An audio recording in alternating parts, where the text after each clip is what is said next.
Welcome councillors, welcome all our presenters and guests and staff at the back, and we're now on air. And welcome anyone who's viewing this as well. I'll open the committee meeting with a Karakia. E oha ki runga ki a Whanganui, e oha ki raro ki a Papatūānuku. Tura kina na mea kina ki te pai ātia. Uia mai o korowai aroha, he toanga ma mātou. Ka puta ki te wai au, ki te ao marama, homie, huie, tai kie. I acknowledge, greet those above, the sky, the universe and the heavens. I acknowledge, greet those things below the earth in all its entirety. Cast all negativity to the distant horizons. Cover us with the cloak of affection and love as a treasure bestowed upon us, so we may enter into enlightenment. Let it be bound and fixed, yes, fixed. Let it be agreed by all. So no negativity and lots of love and affection. Thank you very much. And we're going to sing Erere.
Thank you very much. And apologies, we have apology from Councillor Philippa, not Philip. One for lateness from Pete Oscom.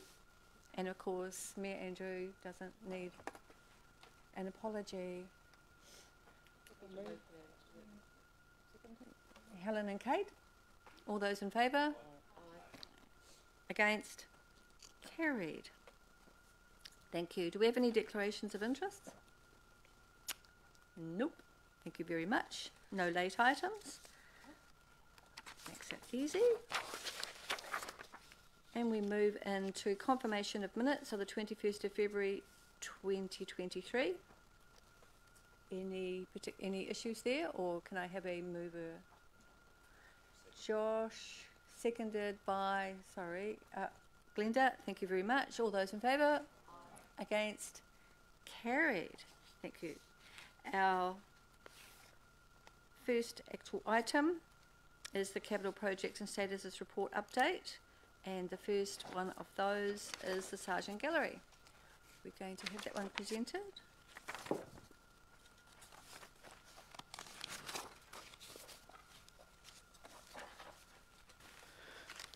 Morena. Morena. We'll do similar to the process that we took last time, so we'll go case by case. So starting with the Sergeant. Not much has changed since our last meeting report. As you can see, I've included the third party and council funding splits, which comes to 78% from third party, 22% council. In terms of the site, construction continues. We have had a milestone. We hit a milestone last month. The collection store roof's now complete, changing the aspect on site. Cultural integration elements are progressing well, and I'm pleased to say the granite for the facade is on its way and due in May. So progress has been steady. Any questions on that? Do we have any questions? We do. Councillor Rob. Yeah, thank you. The public will be aware, many of the public are aware that the structural steel supplier went into liquidation, Stevenson's, and it was mentioned in the news that the Sargent Gallery was one of the projects. So can you update us on the effect of that on the project, please? That was something that happened in March, so not included in this report, but yes, I can comment to say that the arrangement between our structural steel subcontractor is with our main contractor, and we are pleased with the way that our main contractor is managing that. There has been a transition to a new provider, a new subcontractor, which has in fact coming into effect this week, so we're pleased with the way that's happening. So transition through from Stevenson's to a new subcontractor. Yeah, and so there's no impact and delay of the project or anything like that? So in terms of financial, that's between the main contractor and the subcontractor, so there can be no financial change. And in terms of program, we're confident now that that changeover of supplier or subcontractor has happened, that things will just continue as normal. Yeah, thank you. I've got a couple of questions, but one is to the CE. This is full attention. When something happens after the report is written, is it reasonable to expect that we could have a verbal update here at this meeting, rather than having to wait another 6 weeks and have something being almost 2 months old before it gets to us? Through you, Madam Chair, yes, so long as officers are in a position to give you informed advice. Yeah. Cool. So if we could do that in future, that would be really great. And with all projects, it's not every little thing, but if something material occurs from the time the report is written until today, then it's a really good opportunity to just update us so that we don't end up with something that, you know, being formally informed almost sometimes 2 months after it's happened. So that'd be really great. One of my questions is around the finances. It's sort of jumped out at me around the expenditure to date and what we're targeting, which is the mid-range or lower. It's only 50% spend. It's kind of like, there is a reason for that? Well, we have in terms of expenditure, we expect now that we've got more subcontractors on site, and we're starting to ramp up in terms of other, you know, painting, installing, heating, ventilation, air conditioning. So we are actually seeing our contractor spend go up significantly, and will do to the end of the project. Yeah, just that S-curve, yeah, yeah.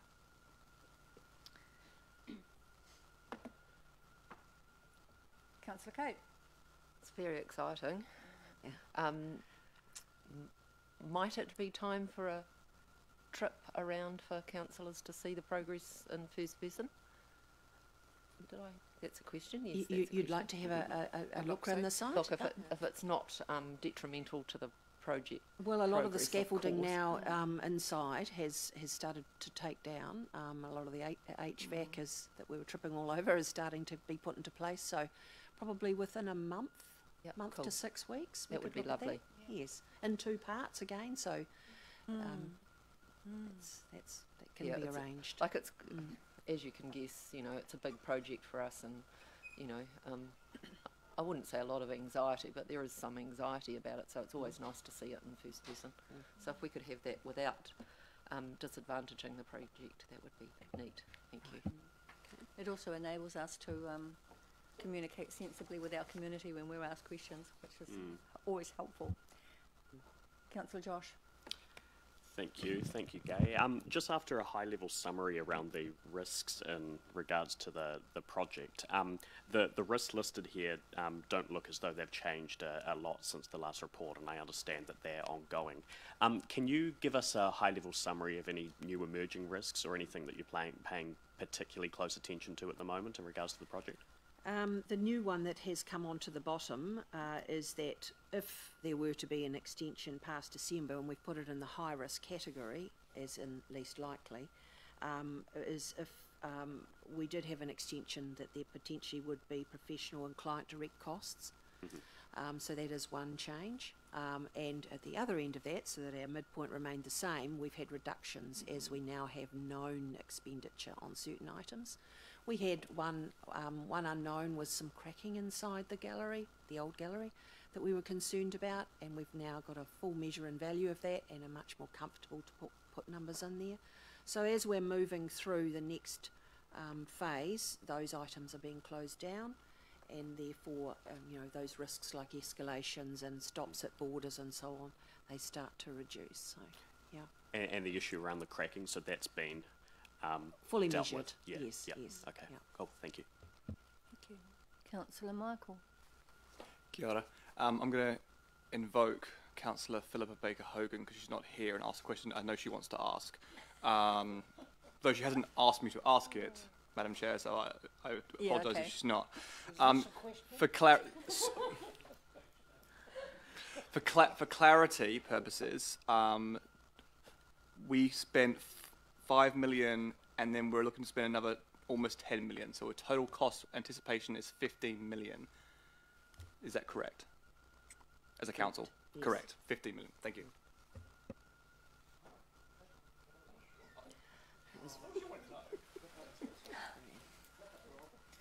No more questions?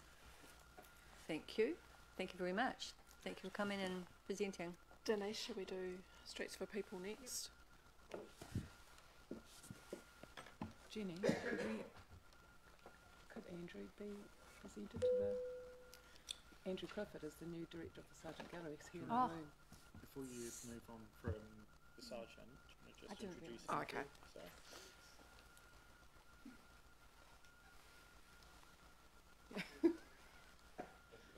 I'll do it. Thank For you, As acting mayor, I'd very much like to welcome Andrew Clifford. He's the new director of the Sergeant Gallery, and we did a po-free for Andrew the other day at the Sergeant, which was lovely to have him.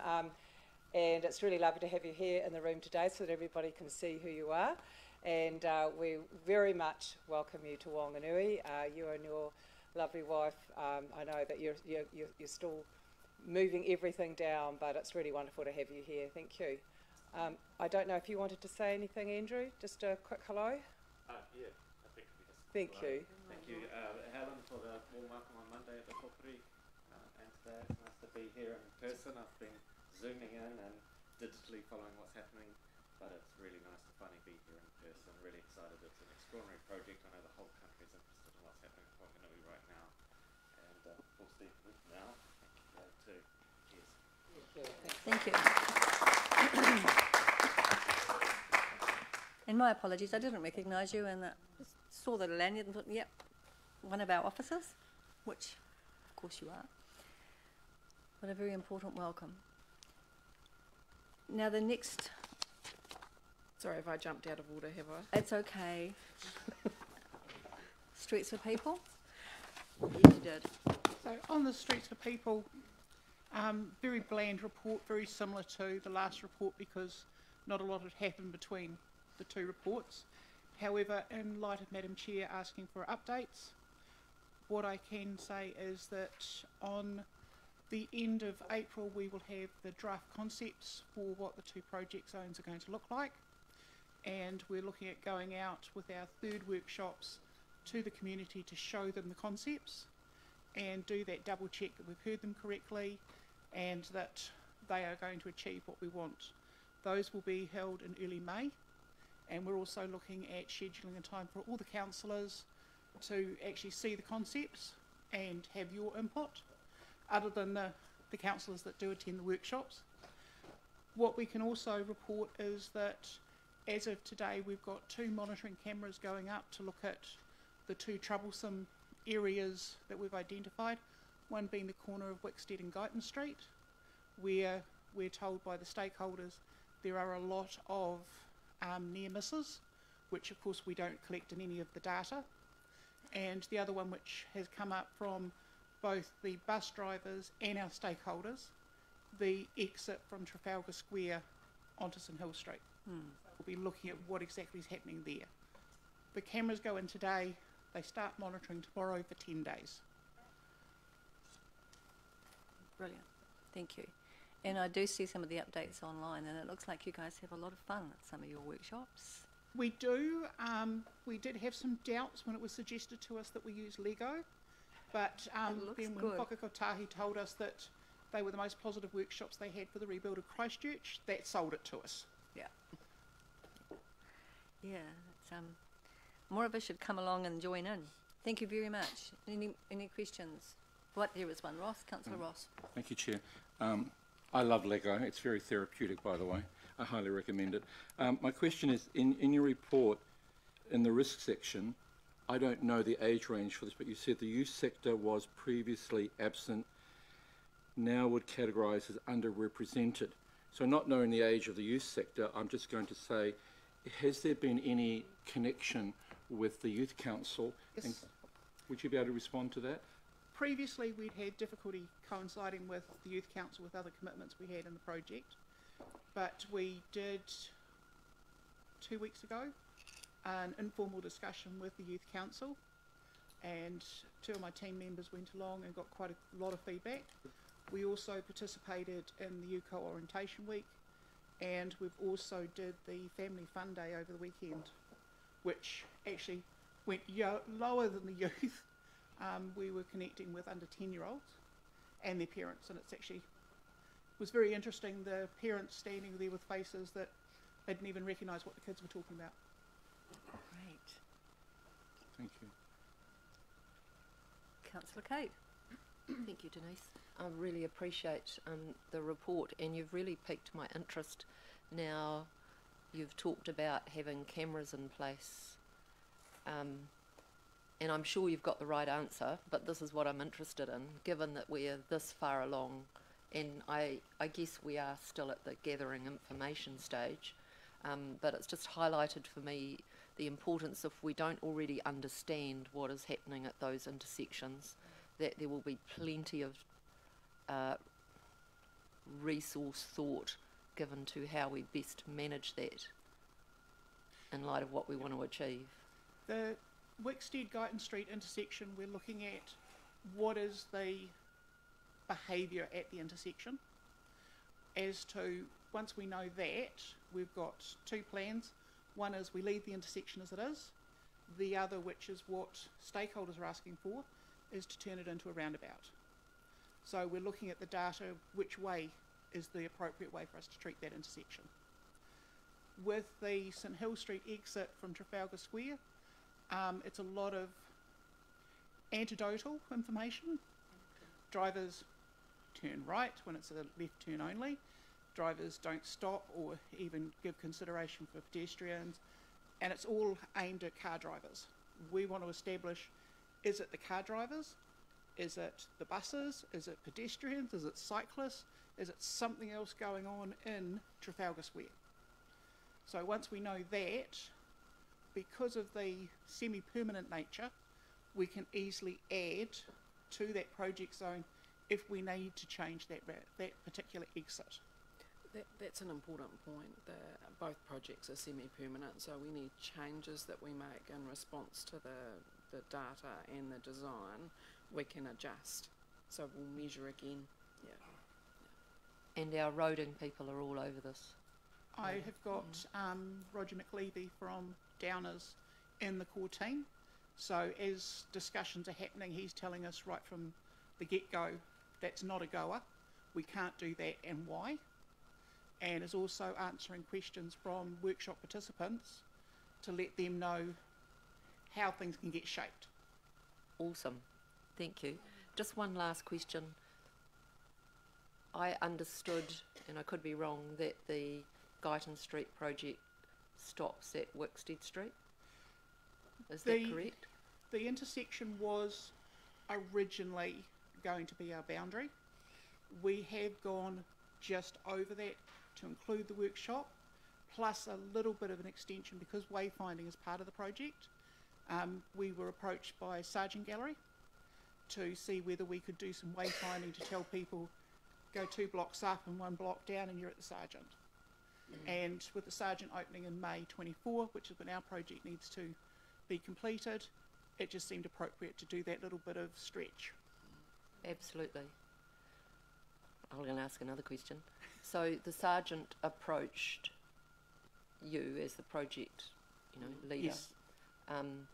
Are we sure, and that's perfectly valid, are we sure that we're approaching everybody that could be a like stakeholder?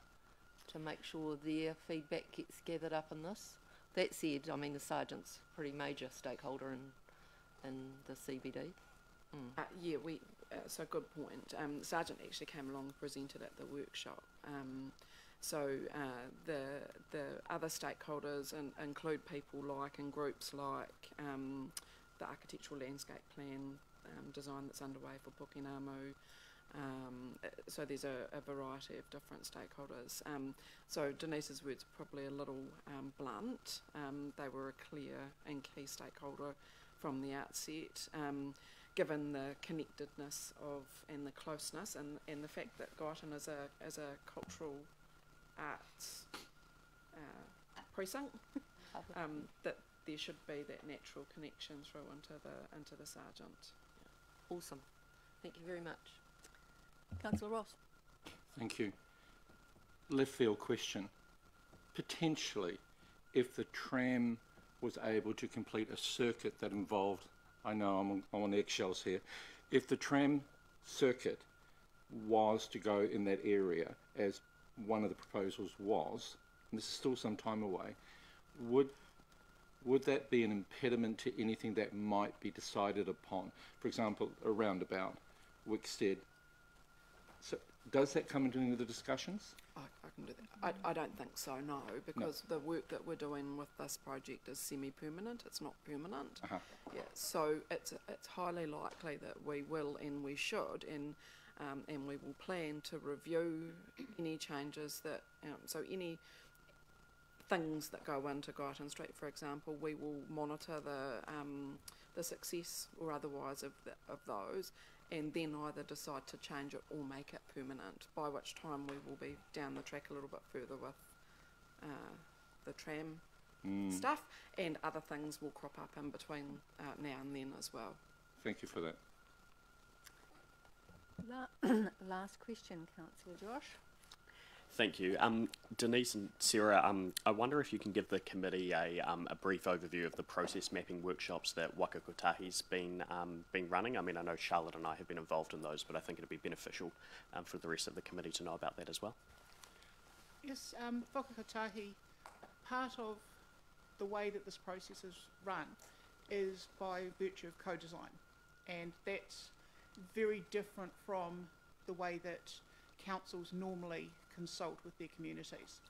So Whakakotahi arranged for workshops to be done that was to look at the capability and capacity of Whanganui Council and all the other councils that are running projects have had similar workshops to see where we needed to upskill, where our skill level was correct, where our resourcing was correct, and it did identify for us a number of things that we did have to do catch up on, I'll be honest about that, and some things where we needed to be forward looking at what else we needed.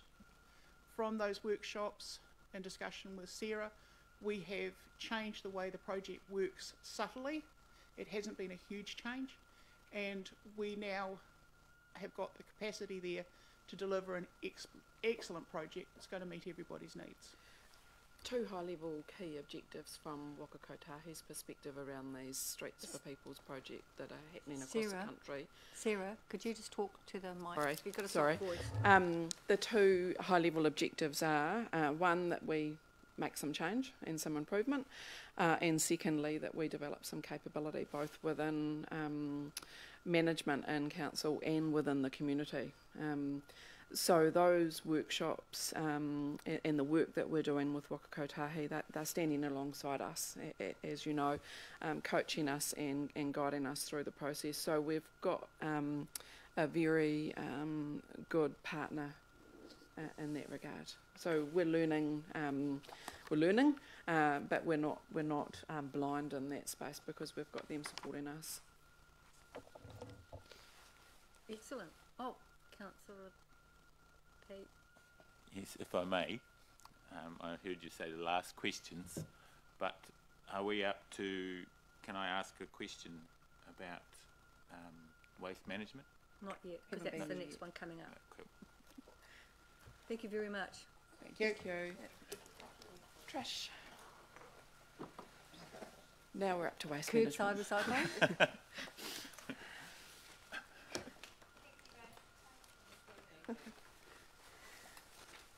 everybody. There's not a lot to add to the report from last month. However, there is a delay in regards to the tender applications, so they're still being evaluated. We said we were going to hopefully have it completed by this report, but there's been a delay, so that won't be at this stage.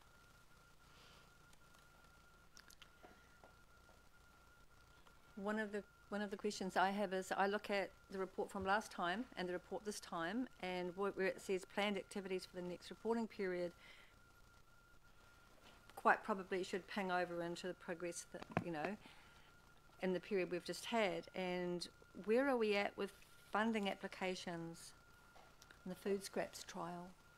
So we, there you go. So we have submitted an application, and it's still in the process.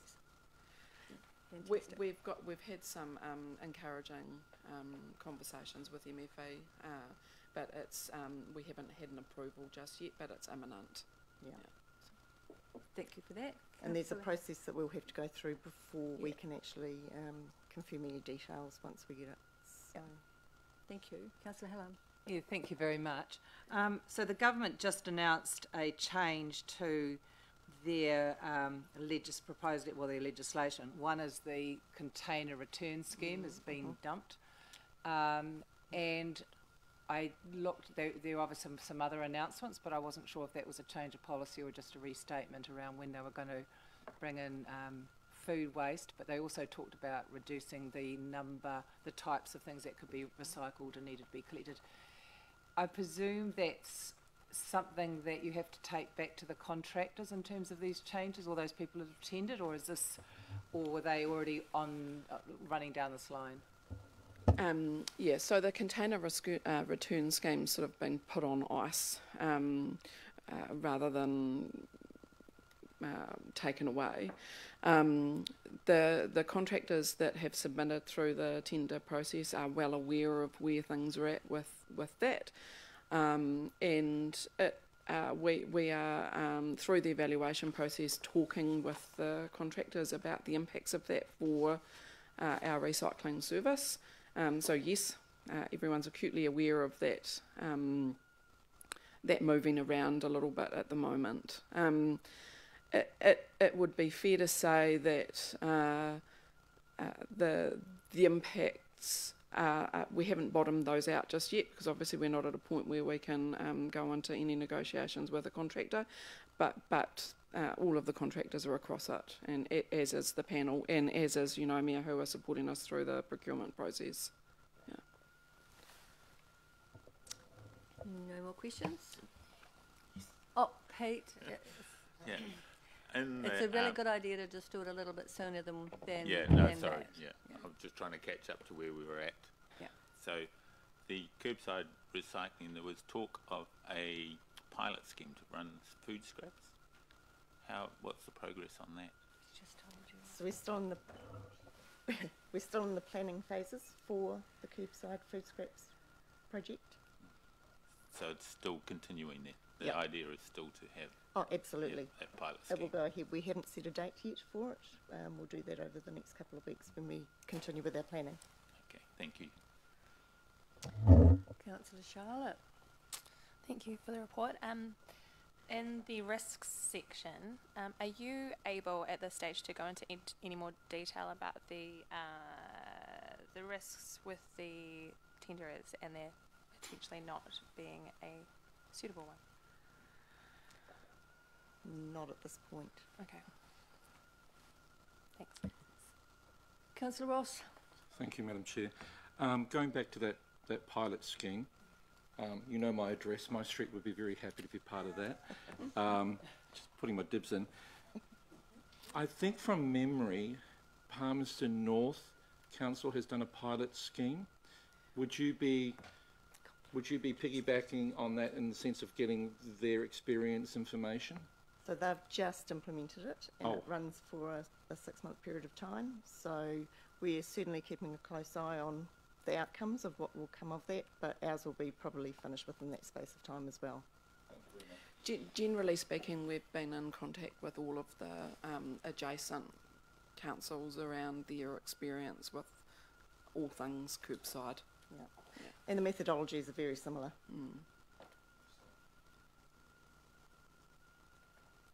No more late red buttons. Thanks, Trish. Very Thank much you. appreciated. Oops. So I'm the talker for Velodrome. Rosemary sends her apologies. She's not well today. So with respect to the Velodrome, the timber has arrived in Whanganui. So that's an update from the time that we lodged the report, and it's safely tucked away in storage. It arrived just earlier this week. Velotrack on track to be in the country after Easter to commence the deconstruction and then the construction of the track. So we're still within our self-imposed timeframes around that. Yeah, so that's the status of that project. Councillor Kate. Thank you. Again, exciting. My question is around the surplus material that's getting taken off. Was there a plan for getting rid of it well and ecologically? Yeah, so good question. So as some of you will probably be aware, there is a significant amount of timber that's under the track at the moment. That has been offered to the cycling club from a fundraiser perspective. They have taken that offer up. They're making some seats and selling bits and pieces. The actual timber that's in the track, that will be deconstructed. There's I'm told there's 1 million nails in the track. And we're working through a bit of a process now whereby we will offer that to community groups to buy or bid for or take away. The idea is that we don't just send it all off to landfill, that we make use of the timber that's worth making use of. There will be some that goes into a scrap heap because it's rotten or whatever. But we're just working through that process at the moment, and Rosemary will have more details on that. But we're not just going to do nothing with it. Yeah. So I can take from what you're telling us, we have a very intentional plan. Yes, we do. To do the right thing. Yes, absolutely. Okay. Thank you, Councillor Michael. Kia ora. Quick question. Is this a fixed price from our German friends, or is this a... So we've got a price from Velotrack, a contract that we've confirmed with them, yes. I thought that. And the context for that was, I remember someone saying that we couldn't do that. We can do it in this situation. Awesome. Thank you. Councillor Rob. Thank you. Sarah, when will the cycling club take over the facility? What's the plan for the cycling club to take over facility, and when? So I'm not sure that the answer to that question is that the cycling club will take over the facility. We are, right, actually today I've got a meeting with the venues team around how we manage bookings, etc., with the facility. Subsequent to that, I've already met with the president of the cycling club. We will pull together a group of people over the next wee while we're in construction to come up with a plan together. So we've got a couple of months to do that. So the idea is that by the time the Velotrack is ready to be used, we've got a plan in place, but we will be doing it with partners. We won't be doing it on our own for obvious reasons. Sport Whanganui will be involved in that process as well. Okay, when you say we, it sounds like the council is going to be responsible for the future of this track, and so you're talking about partners. What role will the cycling club take in the future management of this track? We haven't defined that with them yet. That's the work what that we've about got costs? to do. Has that been discussed with the cycling club? The maintenance costs? Yeah. The maintenance costs are ours. It's Whanganui District Council's asset. Thank you. Councillor Glenda. Thank you. With the wet weather coming, winter. Is that going to hamper the work to be undertaken? Sorry, the wet weather hasn't gone, let alone coming. Well, we are heading into winter. So I'm just wondering, will work continue? Yeah, so the crew that are coming to do the work are coming from the Northern Hemisphere, so they're not going to put their tools down for the sake of a bit of rain.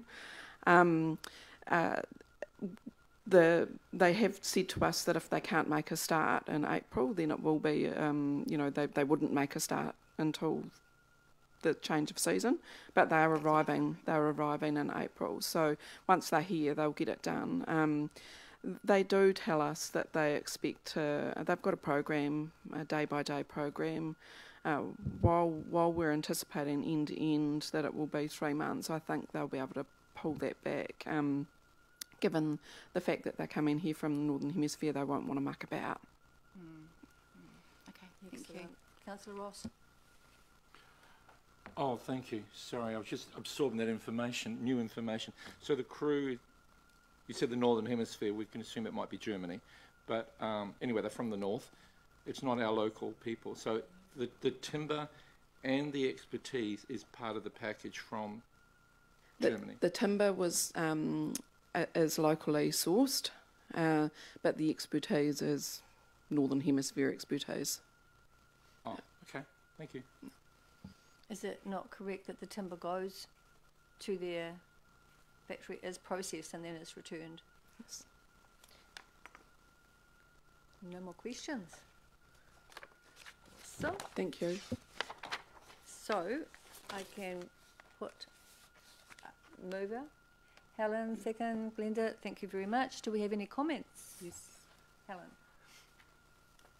Just very briefly, look, I have attended some of the Streets for People workshops, really as an observer, and I do use that area a little bit, but I was I wanted to ensure that the building owners, the business owners, and those who are really have a high level of engagement in the area had their say, so I was very much observing.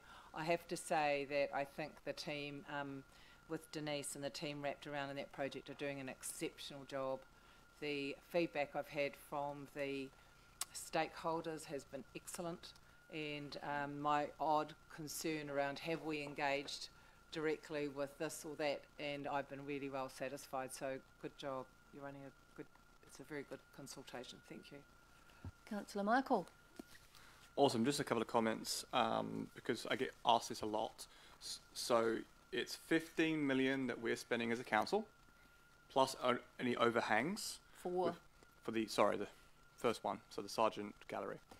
Sargent Gallery, we had $5 million put in already. We've accrued interest, which is the reason why that's been decreased. And it's the only risk that I'm seeing personally, just from a project manager point of view, is what Madam Chair raised around the invoices not coming in. I always find that can change the swing of things in the last financial year. So there is a risk there, but it's not 70 million for the public to be aware of. Because of recycling, as it's not going to happen this year, is there any interest from the room to set up a midway point? We had one of our elected members mention about end of street collections for certain areas. I thought this was quite a fantastic idea. It's something we can do very cheap, and something we can actually do as a community. So there's just some ideas I want to throw out there to get your thoughts dwindling. I actually disagree with my councillor Rob, friend next to me. We don't name each other in the room. Do we not? No. Oh, just my colleague. Okay, me. It's like a colleague, and then I look at him. Yeah. Apologies. I think since we spent the money on the 2.5 million renewing the track, I would love for the council to take the action to really make this utilised, with everything from events to kids cycling to anything else we can use the velodrome for. I really want to ramp that up. I want to control it. I want to have operations, and I think that's a fantastic way forward. And well done, Streets for People, for using service design in your iterative-based project delivery. That's really cool. I've seen it before in construction, but it's rare, so it's kind of cool. So thank you. Councillor Rob. Thank you. Sarah, I just want to say that I'm a little disappointed in the information that's coming forward to council about the curbside recycling and the tendering situation. I know there's restrictions around tendering, but a report that says that we've received X number of tenders and general reports, I think, is necessary. We are going out to the public at the moment, and in our documents we're telling them that the cost is estimated to be $134 per annum. Now, at the time I mentioned that the targeted rate for Hastings is $89 per annum. We're 50% higher. And I think that's very challengeable. And at some early stage, it should be possible to justify that $134 if we are going to carry on quoting that figure. So I'm hoping, Madam Chair, and the Chief Executive, that over the next month, some justification of that figure of $134 will be carried out. Thank you. Thank you. Excuse me, Councillor Charlotte. There's some pretty big projects in this report, and I just want to congratulate you on juggling so much at once. Well done.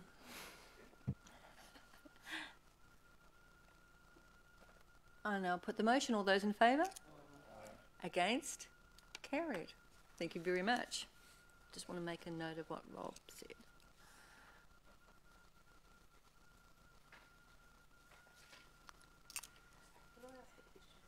Chief Executive. Go for it. Just in relation to justification of the cost being charged to the ratepayer, I mean, that's just, I've taken that as a given.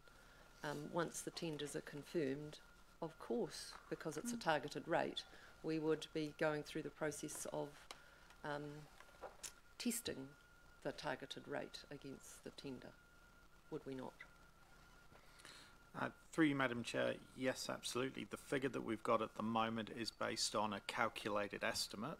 As soon as we have a confirmed supplier and we've entered into contracts and completed the tender process, that figure will absolutely be replaced with whatever the actual figure is. And we, as a principle of law, we can only charge to cost recover. So absolutely, and if there's a difference between those figures, then our public comms will be explaining it so that our community knows what's going on. So that process is well in train? Absolutely, we just need to allow the tender process to conclude before we can move to that next step. Excellent. Next item, Whanganui Roading Alliance budget forecast. Over to you, David, with the pressure. Thank you. Good morning, councillors. It's my pleasure to present this report to council. It sets out some of the challenges that are facing the Roading Alliance budget for the current period. And I guess the main concern, I guess, is price escalation that is coming through, particularly in the price of bitumen, but also the frequency of weather-related events. And a secondary factor to that is the pressure that's on the national pool of funding available for emergency works, and that is of course something that has attracted national press attention recently, and is one of the factors that is leading to a review of resilience type funding for the roading activity going forward, and it has resulted in some change of emphasis in the forthcoming government policy statement on transport and road funding, which we're awaiting the announcements of. So very much the issues that we're experiencing here are by no means unique. The recommendation is that to accept that we're likely to experience a $1.72 million overspend this year in the roading budget, and this report seeks to make allowance for that in the council's overall budgeting. My first question is, and I'm not sure that you can answer this one, David, but and Mike isn't in the room, but the impact of near $2 million worth of new debt on the annual plan for the coming year. Or unanticipated debt. So, through you, Madam Chair, unfortunately Mr. Fermor is just nipped out to the dentist, so he can't be here, so I'll do my best to briefly become the CFO. So as you will be aware, one of the previous annual plan workshops we did raise that the cost of our roading services is going up, and we made some adjustments to add additional costs into the annual plan. So that should be already reflected in the forecast opening debt balance for next year.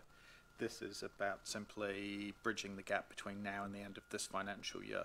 We can, as the report says, either get on with the work program that we know we need to get done in front of us and incur some additional debt, or you instruct me and the team to go away and see if there's other parts of the program that we can pare back without taking undue risks to the safety and condition of our roading network. No questions. I do have We questions. do have some. Councillor Kate. I appreciate your ability to step into the CFO's role, Mr. Chief Executive. However, I would have appreciated someone from the Finance Department to grill about this matter. So when you referred to the workshop, that would have been the additional and the allowances made into next year's annual plan. That would have been the cost of that debt that was allowed for in next year's annual plan. Through you, Madam Chair, yes. Thank you. And what I'll just kind of frame my question, Madam Chair. I do have a question. So just to be very clear, what I take from this paper is that there are reasonably significant safety issues if we do not continue with the roading maintenance plan as has been suggested in this paper. I don't think solely safety issues. There's certainly a degree of level of service issues. And the example I gave in the report, one of the budgets that's significantly overspent is the environmental maintenance, but we're just entering the period where we do clean up of streets from leaf fall. And to simply stop that activity is completely untenable.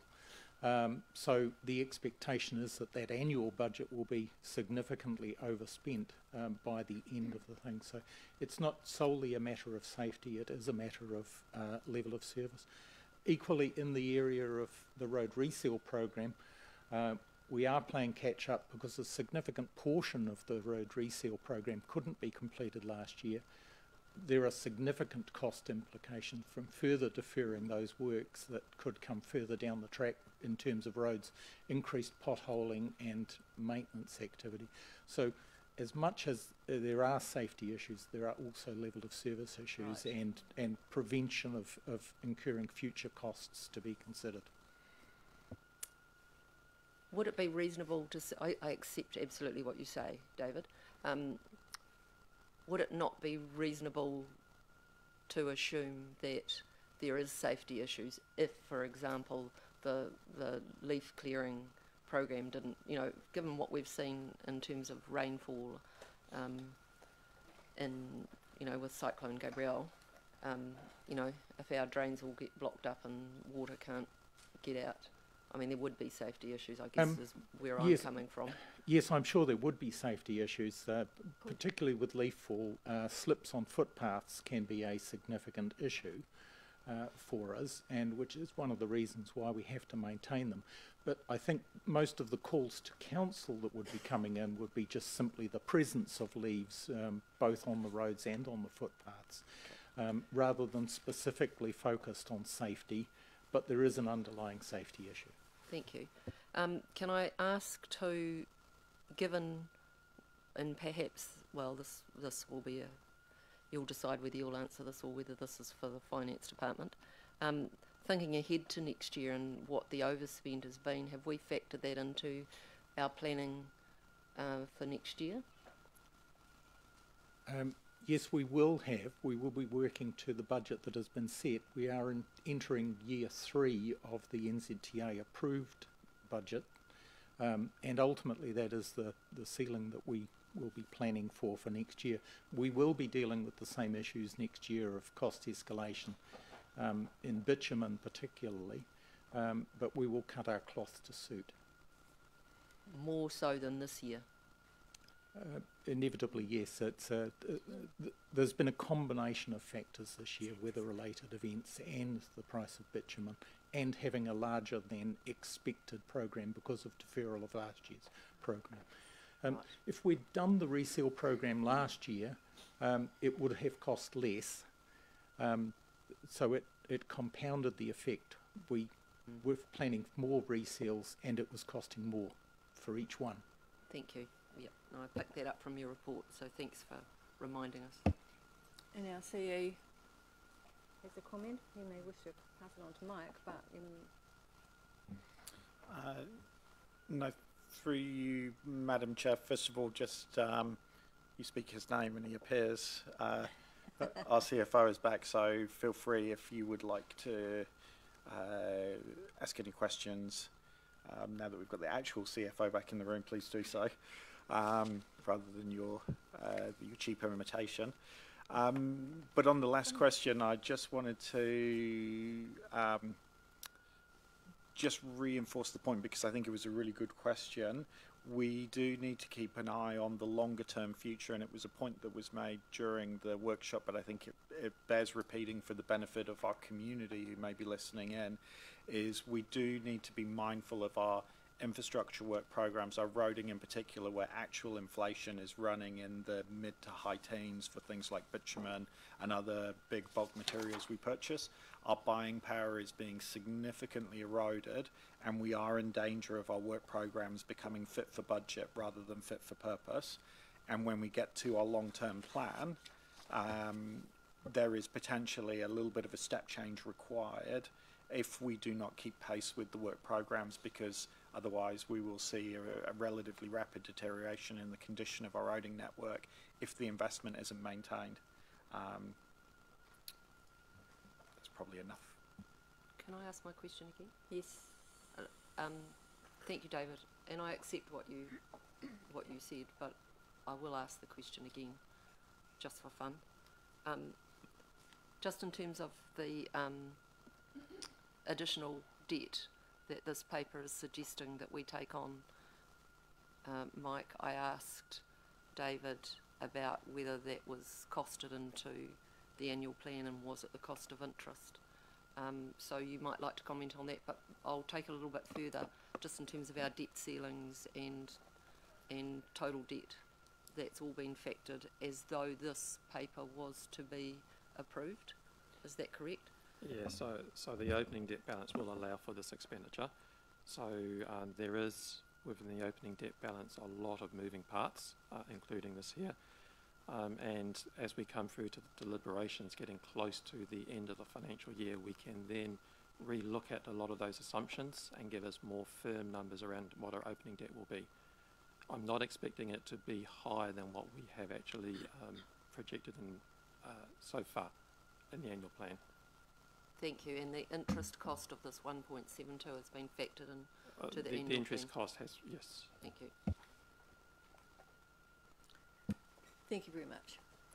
Councillor Pete.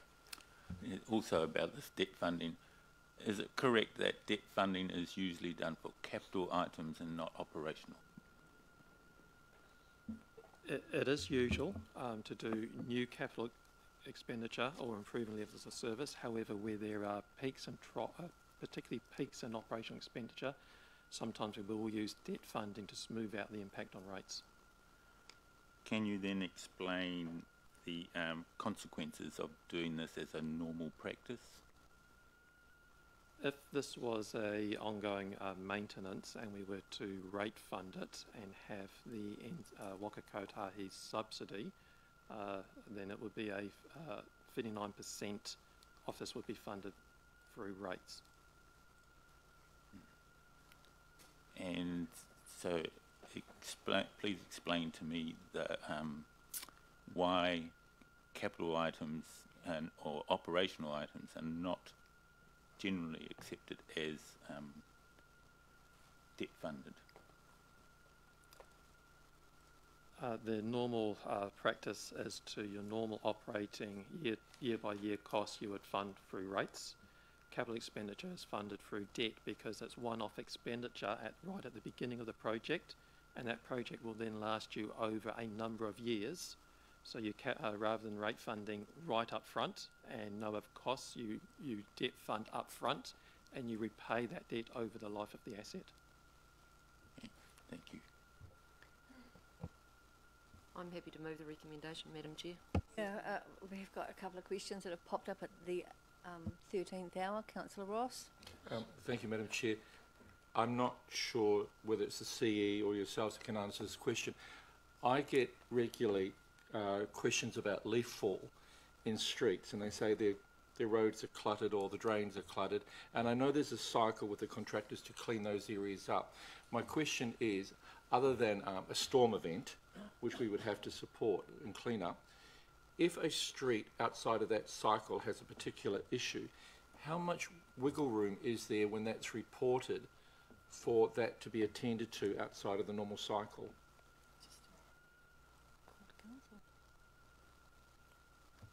I think most of those response type functions come within our business as usual operation, and we have specified timeframes for responding to those concerns. However, there are elements of the stormwater system that are somewhat fragile around the city when it comes to these flood events and repeat occurrences at particular locations where we know there are constraints on the system. So our maintenance teams tend to know those problem spots and respond to them even before the public are calling them in. So particular sumps, for example, that are in need of renewal and might need to be cleaned out as soon as there is a significant rainfall event. But all of the processes are in that for that to be managed on a business as usual response. It would be an unusual event, and where the unusual events typically feature is more in the rural area, slip-related activities which can lead to road closures and so forth. That is certainly where some of the pressure in this year has come on rather than in the urban area as such. Sorry, and the second part of my question is, and I think you alluded to it earlier, there's a difference between the perception of leaf fall being a problem reported and whether it actually is a problem to be attended to. It's certainly a problem if we don't do it. It very much becomes. I think in the first year I was in this job, there was one street that was missed on one particular occasion, and the number of calls that came in about that. We've built up an expectation from residents now where they blow all their leaves out of their properties onto the street because they know the truck will be there on Thursday. And if the truck misses, it becomes a significant issue for them. So it does fall within business as usual. It is clearly a problem, and as I say, it is completely untenable to not do that work. We certainly know about it if we miss anything. The last part of my question is, and you've alluded to it ahead of me, is residents knowing when the truck's coming. I didn't know they knew when the trucks were coming, but I have heard that people do that, and that can create a problem. How far in advance? I've never had a notice in my mailbox or anything to say that my street's going to be cleaned out. Can you explain to me how the residents are aware of this ahead of schedule and do this? The call centre has the list quite simply, and if residents ring in, they are able to tell them, we expect your street to be cleaned on Thursday this week. There are particular streets around the city which have particular species of trees in them, which are significant for leaf fall. The schedule is not that complex. We do everywhere in Whanganui East on the same day, effectively, so we have the team working in that area. Then we might move to St John's Hill. So they move around, and it becomes a regular pattern that the residents do become aware of. Right, thank you. Thank you, Councillor Robb. Yeah, thank you, Mike. just a question about the debt limit. I'm aware that I think it's 200% of income. In dollar terms, then, what are we up to now with this next plan? We currently sit about $102 million. We're projecting through the annual plan from June next year to go to, I think, about $142 million. Our revenue, so the limit is 200% of revenue. Revenue is around about $95 million, so a debt cap's about $180 million. Having said that, the debt cap is not something to aim for. No. I agree. Thank you. We've got a mover, Councillor Kate, who would like to second. Thank you, Helen. No comment. Councillor Helen. Yeah, thank you very much. We quite simply have to maintain our roads at a level that will ensure that they don't deteriorate. Roads are like a science, I've come to learn, and you have to do their work on time or the damage starts to escalate. You can't put roads off. It's a bit like a leaky roof. Once it starts to leak, the damage starts to really get stuck in and you've got a bigger problem. So, you know, we need to go ahead and do this. Thank you. Councillor Charlotte. I think that we could potentially be staring down the barrel of a perfect storm in the future in terms of the works that we're catching up on because of the deferrals and extra works due to unexpected weather events, and we're working with an extremely stripped back annual budget with very little to no room for contingency for future extreme weather events. The information in this report is a stark reminder that our future budgeting and the long-term plan needs to focus on the basics with a clear focus on climate adaptation and resilience. And I completely agree with my colleague that we must continue. Yeah, thanks. Thank you. Councillor Michael. I'll be the third person to also agree with my councillor friends. Look, bitumen 16% inflation near on. It's going to get worse. It doesn't look like it's going to get any better. Short term,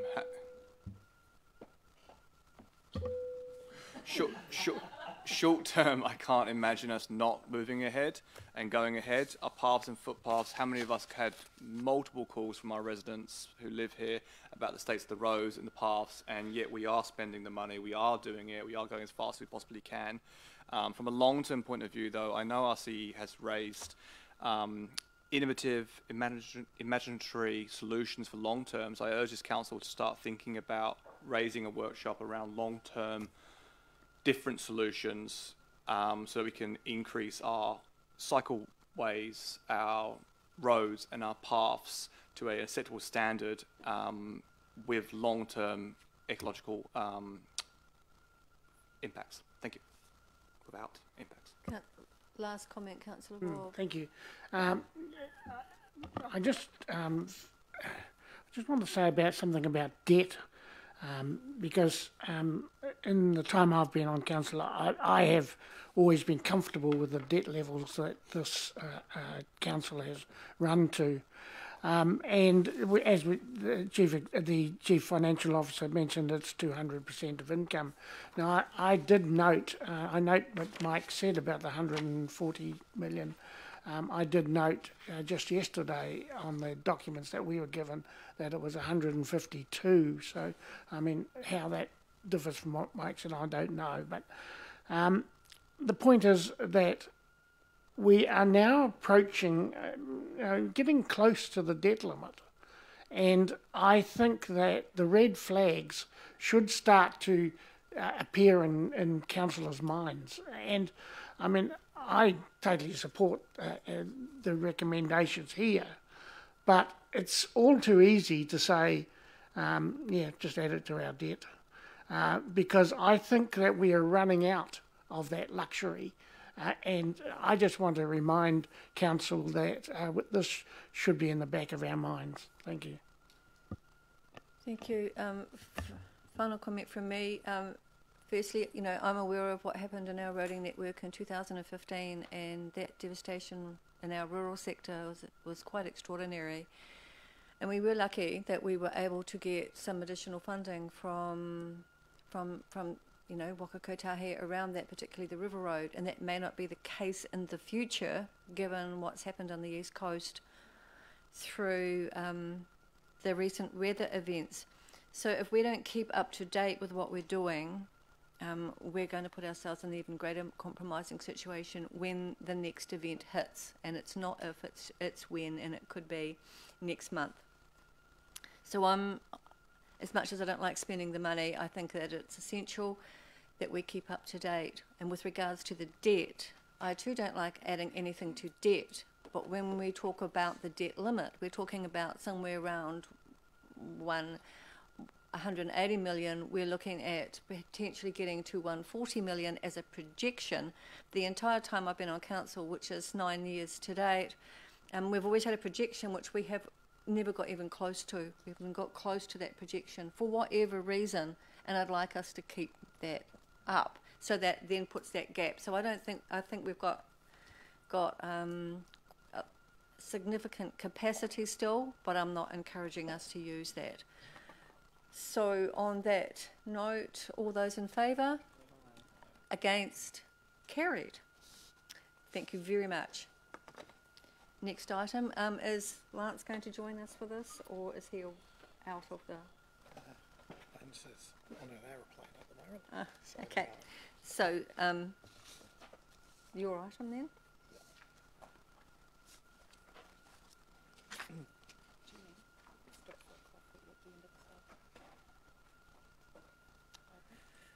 Okay, 5 minutes. We're almost into the agenda after this. I know. We're nearly finished.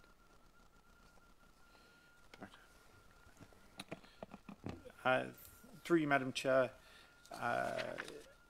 in a similar vein to the 4 projects that you received a report on earlier in the agenda, this report is the start of our new reporting regime against the whole of the capital programme. So the intention is, between this report and the previous one, and then some project-specific deep dives that we bring to you periodically, you get a balanced but proportionate reporting regime across the whole project portfolio, projects of interest on your projects on a page, and then deep dives into the nuts and bolts of individual projects as it's warranted. Again, this report is given to you in the spirit of progress, not perfection. It is not our entire capital works programme.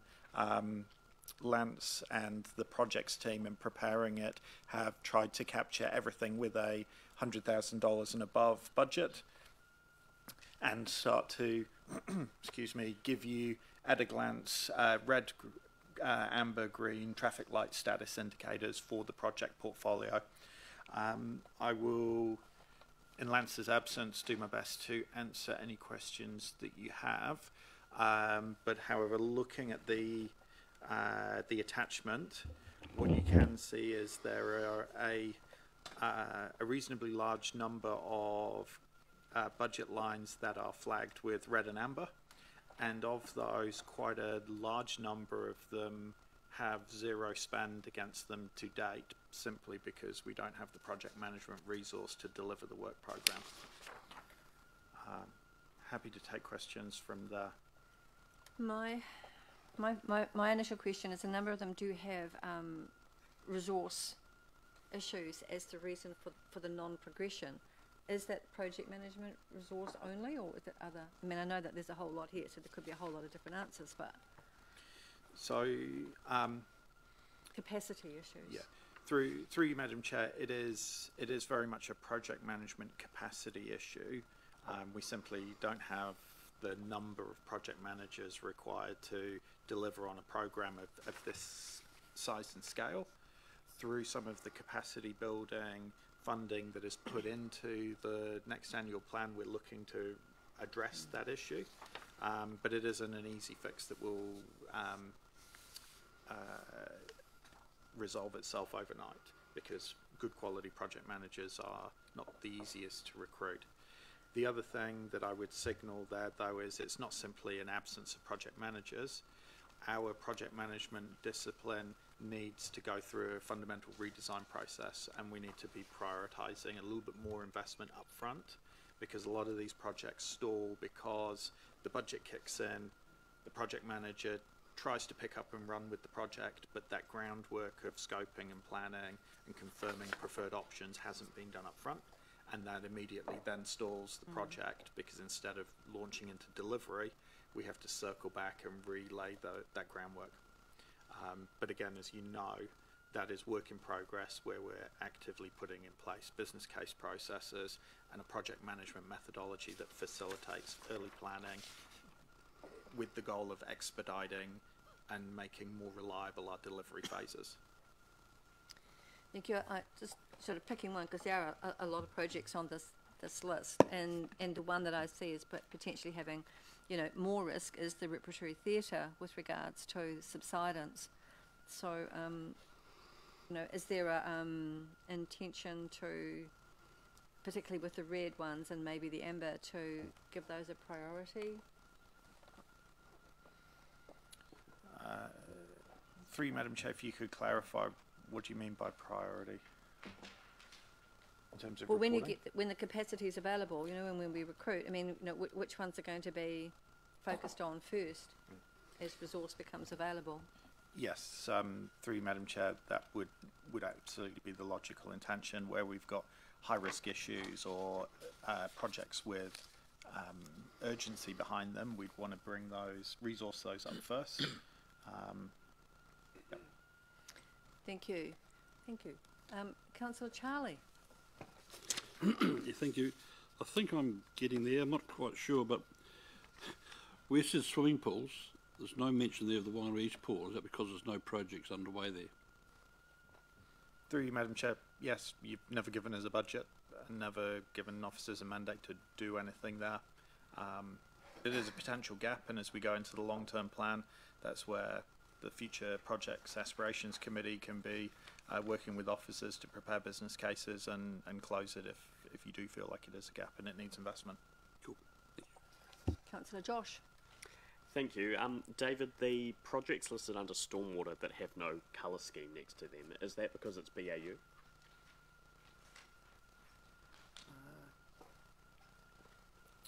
Through you, Madam Chair, I think that may just be simply, again, this is a case of progress, not perfection, and the information has been pulled together relatively quickly. If you look at our capital works budgets for this annual plan, I think it comes to something of the order of 300 individual budget lines. So there's been, again, in the spirit of wanting to provide more transparency and more routine reporting, we're giving you what we can right now. As we get our project management methodology in place, we resource up with the project portfolio management role, and we put an actual system in place so that we can better track our performance. The formatting, the quality of the content of these reports is expected to increase, but we didn't want to wait 6 to 12 months before we gave you the first view. So this is the best we can offer you at the moment. So we can assume that when there's something to report, that it will appear here in future? Yeah. Yes. Cool. And as we go through and iterate through this process at future meeting cycles, we'll start lowering that floor. So instead of it being everything above 100,000, it may be everything above 50, and then eventually you'll get the complete portfolio for the whole annual plan. Sure. Thank you. Thank you for that response, Heather, because I did get a sense that there was a degree of arbitrariness about this, but it's also an evolving document, so that is good. Councillor Kate's turn to yourself. Councillor Pete. Yes, thank you, Madam Chair.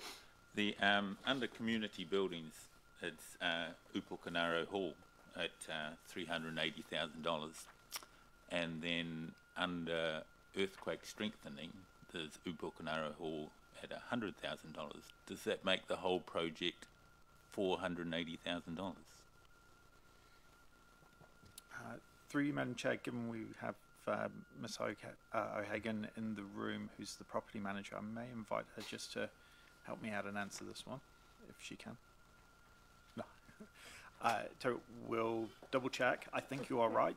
The total budget would be the 400k, the two added together, and they'll be split between the respective activities, but we'll confirm offline and let you know. Okay, thank you. Councillor Ross. I really love this document because we get such a great picture of what our council is doing. So thank you very much for that, because I can track it and I can answer questions more accurately. My one question is, and I guess I'm being a bit parochial, it is Premier Park's Castlecliff Playground upgrade. And I'm fine with the statement there.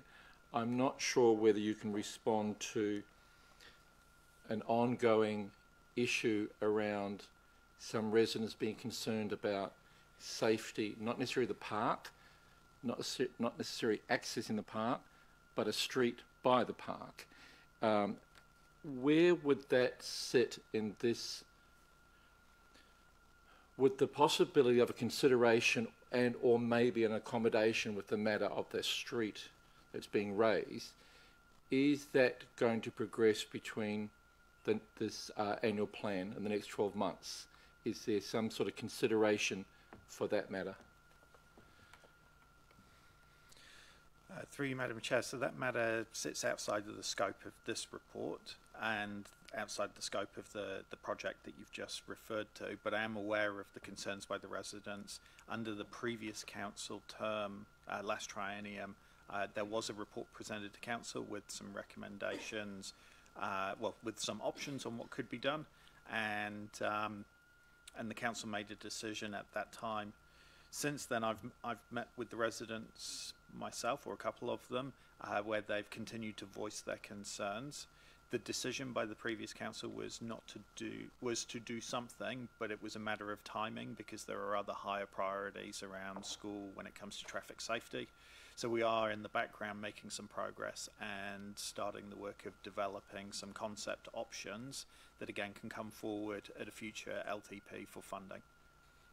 And the residents of interest are aware that there's some concept plans being, that they're aware of the journey? Yes, they are. Thank you very much. That's accurate. Councillor Robb. Yes, thank you. With the North Mole landscaping, I presume that includes the car park area, and it says that it's not started, it's still part of a community consultation. We've all seen the visuals, you know, maybe a couple of years ago about all that area.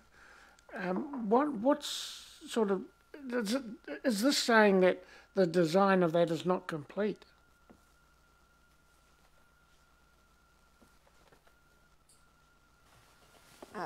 Rob, if you're referring to the amenities, the suggested amenities that go on the North Mole, the design isn't complete, no. There have been some conversations a couple of years ago, you're quite right, that made some very bold suggestions and staked a claim, in fact, you know, we should do this, as I understand it, but we hadn't actually gone through any consultation process with the community. So that's where that's at. We don't have a clear plan on that project, hence the delay in the expenditure. That seems very surprising because, I mean, I along with a lot of others, attended a meeting at Castlecliff School where Jamie Waugh presented the plans. So I presumed that it was their plans. So through... I just asked a question. So through Madam Chair, I may jump in and answer and try and bring some clarity to this. The plans have been circulated. I think they originated from a Horizons Regional Council, and you are right, there's been some public conversations. The reality is that this council has not completed our obligations under the Local Government Act to run our own consultation process and then make a decision on what the preferred concept is yet. We would do that as part of delivering this project. How we go about doing that is still up for debate, and we've had some conversations with the likes of Jamie Waugh around how the community may even be part of leading that process on our behalf, but it is still work that is yet to be done.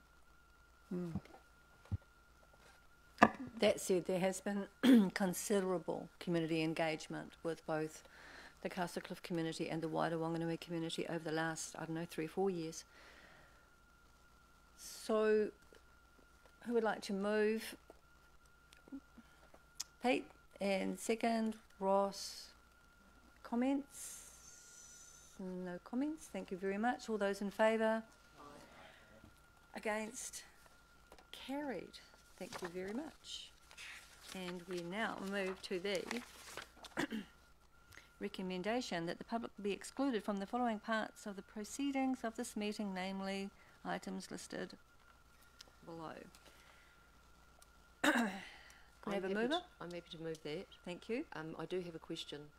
And it's seconded by Charlotte, but your question is?